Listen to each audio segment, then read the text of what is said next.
सुनते रहिए करौली सरकार ऑडियो बुक।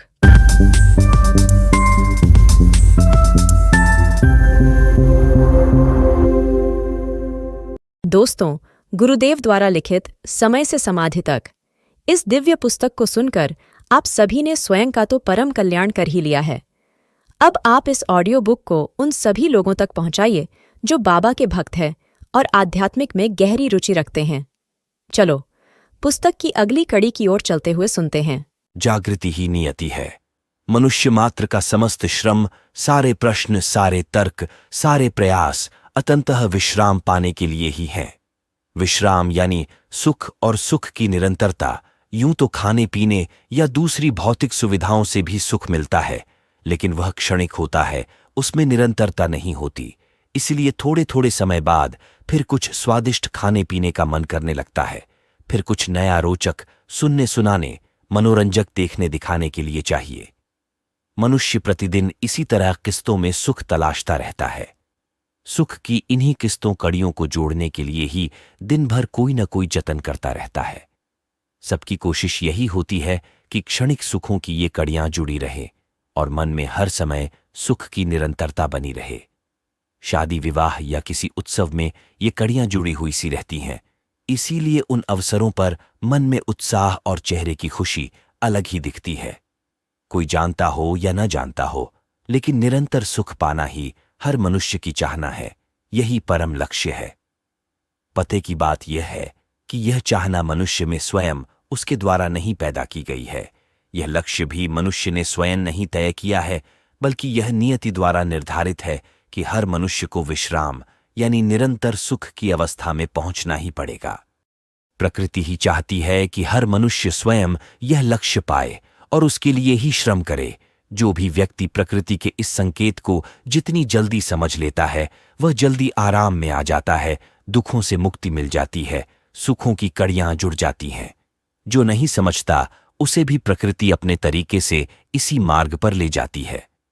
मनुष्य की कोई औकात ही नहीं है कि वह प्रकृति द्वारा निर्धारित मार्ग या लक्ष्य की अनदेखी कर सके। कल्पनाशीलता व कर्म स्वतंत्रता के कारण मनुष्य केवल उस राह पर चलने की अपनी गति को कम या ज्यादा कर सकता है। थोड़ी बहुत मनमानी कर सकता है, निर्णय लेने में कम या अधिक समय ले सकता है। यदि भ्रमित नहीं है तो जल्दी निर्णय ले लेता है, भ्रमित है तो देर से निर्णय ले पाता है, लेकिन ऐसा नहीं होता कि प्रकृति के विरुद्ध जा सके।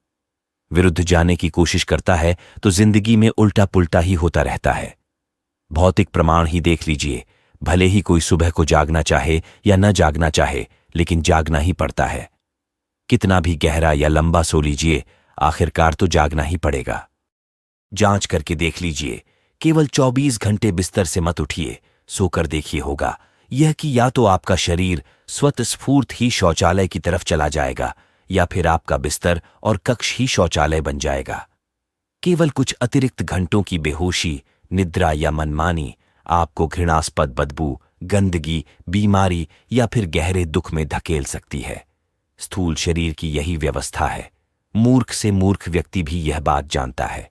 समझने की बात केवल इतनी सी है कि यदि प्रकृति आपके नश्वर स्थूल शरीर को भी नींद से जगाने के लिए इतना बेताब, इतना व्याकुल, इतना मजबूर कर देती है, तो सोचिए इस शरीर को चला रहा अक्षय बलशाली जीवन अपनी जागृति के लिए कितना व्याकुल, कितना बेताब, कितना मजबूर होता होगा।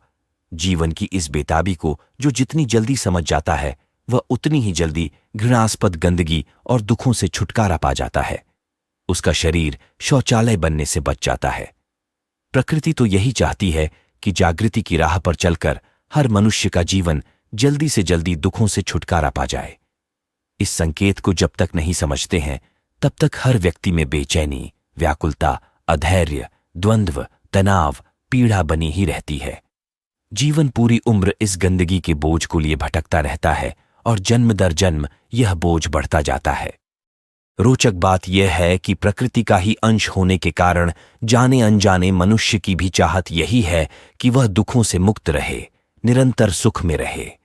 लेकिन मनुष्य जब इस चाहना को पूरी करने चलता है, तो सही शिक्षा न होने के कारण और सही दिशा का पता न होने के कारण भटक जाता है। पता ही नहीं कहां से कैसे क्या करने से सुख मिलेगा, तो कभी लोहे प्लास्टिक की गाड़ियों से ईंट पत्थर के मकानों से, कपास चमड़े के कपड़ों जूतों से भी सुख लेने की कोशिश करने लगता है। आज पूरी मानवता इसी तरह भटकी हुई सी दिखती है। चाहने और करने के बीच के इस खाली स्थान को भरने के लिए मनुष्य की शिक्षा और दिशा सही करने के लिए ही सारे ग्रंथ हैं, सारी परंपराएं हैं, सारे गुरु हैं, सारा ज्ञान है।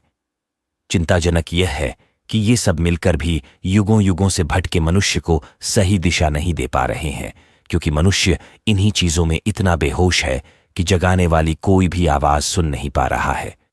मूल मुद्दा इतना सा ही है कि व्यक्ति स्वयं ही जागने का या जागृति का निर्णय कब लेता है, समझने का निर्णय कब लेता है। अंतर केवल इतना सा आएगा कि समझने के बाद आप अपराध नहीं कर पाएंगे। प्रकृति का दोहन या अभी जो भी सेवा, व्यापार, कर्म बेहोशी में कर रहे हैं, समझने के बाद, जागृति के बाद भी उन्हें किया ही जा सकता है और पहले से बेहतर तरीके से किया जा सकता है। समझने से या जागृति से किसी भी मनुष्य का कभी भी अहित नहीं होने वाला। पूरी प्रकृति, पूरी मानवता इसका आश्वासन है। मानवता का शोषण नहीं कर पाएंगे, आप मानवीय हो जाएंगे। स्वयं को भी पीड़ित नहीं कर पाएंगे, आप अपने मूल स्वभाव में लौट जाएंगे, अपने उसी बचपन में लौट जाएंगे जैसे थे, निश्चल, निष्कलंक, निष्पाप, न्यायप्रिय, सत्यवादी, यानी बिल्कुल बच्चे बन जाएंगे। कोई भी बच्चा चाहे किसी भी संप्रदाय में जन्मा हो, वह जन्म से ही न्याय का याचक होता है, सत्यवक्ता होता है, सही कार्य व्यवहार की चाहत रखने वाला होता है। यदि उसके इन मूल गुणों में हस्तक्षेप या अतिक्रमण न किया जाए तो वह बड़ा होकर सत्पुरुष के रूप में ही दुनिया के सामने प्रस्तुत होता है। लेकिन केवल अपनी मनमानियों को पूरी करने की गरज में रचे गढ़े गए भिन्न भिन्न संप्रदायों, संस्कृतियों, रीति रिवाजों की विभिन्न धुर विरोधी व अवैज्ञानिक मान्यताओं, साम्राज्यवादी शिक्षाओं के हस्तक्षेप के कारण वह भ्रमित होता जाता है, भ्रष्ट होता जाता है।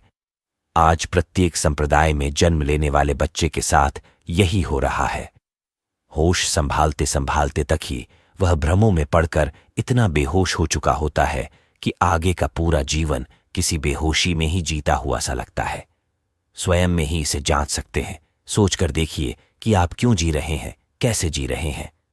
भारत देश में तो यह संकट इसलिए आया है क्योंकि जागृति की जो सही शिक्षा और दीक्षा परिवार व विद्यालयों में प्राथमिक स्तर पर ही हो जानी चाहिए थी, उसे आध्यात्मिक, गूढ़, विरक्ति, संन्यास आदि की रहस्यमयी शिक्षा घोषित कर बलपूर्वक, षड्यंत्रपूर्वक उम्र के अंतिम पड़ाव की शिक्षा बता दिया गया, जबकि शेष दुनिया का अभी भी बहुत ध्यान इस तरफ गया ही नहीं है। सब देशों में यही कहा जा रहा है कि अभी तो तुम खूब संघर्ष करके धन, पद, पैसा कमाओ, शांति और ज्ञान की तलाश बुढ़ापे में पहुंचकर करना, और जब बुढ़ापा आता है तब तक ढेरों भ्रम, अनेकों मान्यताएं, वाद, परंपराएं, वितर्क कुतर्क, शिकवे शिकायतें, ईर्ष्या द्वेष, भड़ास पश्चाताप, रोग बीमारियां, क्रोध, अहंकार जैसी न जाने कितनी गंदगी मन मस्तिष्क में भूसे की तरह ठुक ठुक कर भर चुकी होती है कि उसमें समझ या ज्ञान का प्रकाश जाने के लिए भी कोई जगह शेष नहीं बचती। न मस्तिष्क की क्षमता बचती है, न ही शरीर की आयु ही अधिक बचती है। ऐसे थके हुए और झुंझलाए व्यक्ति से कोई समझने की या जागृति की बात भी करे तो उसे अच्छा नहीं लगता। इसके दो कारण हैं। एक तो नींद से कोई दूसरा जगाए, यह कभी भी किसी को भी सहज नहीं लगता, खराब लगता है। जांच लीजिए, शरीर की नींद से भी जागते हैं तो मुंह बिगाड़ते हुए उठते हैं कि और थोड़ा सोने देते। सुबह को समय से जागते हुए हर किसी को ऐसा लगता है जैसे किसी मजबूरी में ही जाग रहा है।